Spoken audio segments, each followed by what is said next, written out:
മൂന്നാമത് കോടിയേരി ബാലകൃഷ്ണൻ സ്മാരക ദൃശ്യമാധ്യമ പുരസ്കാര വിതരണം തലശ്ശേരിയിൽ നടന്നു. പ്രൊഫസർ ഹാളിൽ നടന്ന ചടങ്ങിൽ മുൻ MP Pannyan Raveendran Asianet news Kannur bureau chief Shravan കൃഷ്ണയ്ക്ക് പുരസ്കാരം സമ്മാനിച്ചു. രാഷ്ട്രീയത്തിൽ പാർട്ടികൾ മാറി മാറി അവാർഡ് വാങ്ങാൻ പറ്റിയ ആളുകൾ കൂടി വരികയാണ്. എവിടെയാണ് മെച്ചമെന്ന് നോക്കാനുള്ള മനസ്സാണ് ഏവർക്കും.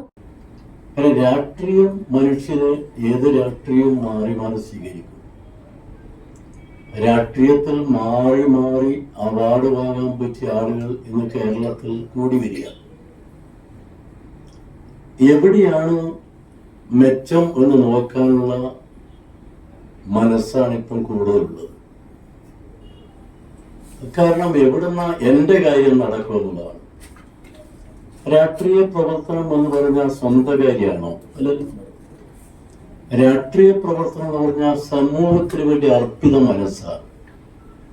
ഒരു രാഷ്ട്രീയ പ്രവർത്തകൻ അവരുടെ ജീവിതം സമൂഹത്തിലൂടെ മാറ്റിവെക്കുക, പ്രതിഫലേച്ഛയില്ലാതെ പ്രവർത്തനം, അതാണ് രാഷ്ട്രീയ പ്രവർത്തനം. രാഷ്ട്രീയ പ്രവർത്തകർ തമ്മിലുള്ള ബന്ധം പുതുതലമുറയിൽ അറ്റുപോയിക്കൊണ്ടിരിക്കുകയാണെന്നും പന്ന്യൻ രവീന്ദ്രൻ പറഞ്ഞു. തലശ്ശേരി പ്രസ് ഫോറം, പത്രാധിപർ EK നായനാർ സ്മാരക ലൈബ്രറി, തലശ്ശേരി ടൗൺ സർവീസ് സഹകരണ ബാങ്ക് എന്നിവയുടെ സംയുക്ത ആഭിമുഖ്യത്തിൽ ഏർപ്പെടുത്തിയ മൂന്നാമത് കോടിയേരി ബാലകൃഷ്ണൻ സ്മാരക ദൃശ്യമാധ്യമ പുരസ്കാര വിതരണം നിർവഹിച്ച് സംസാരിക്കുകയായിരുന്നു അദ്ദേഹം. പ്രസ് ഫോറം ഹാളിൽ നടന്ന ചടങ്ങിൽ Asianet news Kannur bureau chief Shravan Krishna Pannyan രവീന്ദ്രനിൽ നിന്നും പുരസ്കാരം ഏറ്റുവാങ്ങി.